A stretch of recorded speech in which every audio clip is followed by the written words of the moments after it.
Պուրիտանները, ամենօրյա ընթերցանություն, Ջոն Ֆլավել, օր մայիսի 28 Մեծ են տիրոջ գործերը, ցանկալի են այն ամենին, որ սիրում են նրանց, Սաղմոս 111-րդ գլուխ 2-րդ խոսք Թող որ ձեր խորհրդածությունները լինեն որքան հնարավոր է խորը և կենտրոնացած,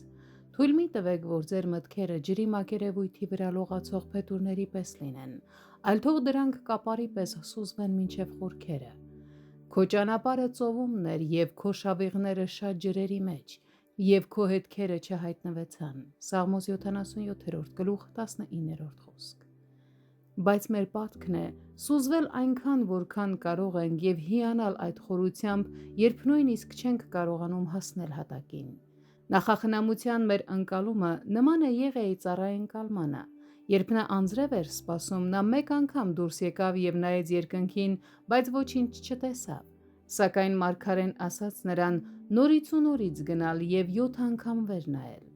և 7-րդ անգամին ասեց. Ահա մի փոքր ամպ մարդի ձեռի չափ բարձրանում է ծովիցը, 3-րդ Թագավորաց 18-րդ գլուխ 44-րդ խոսք։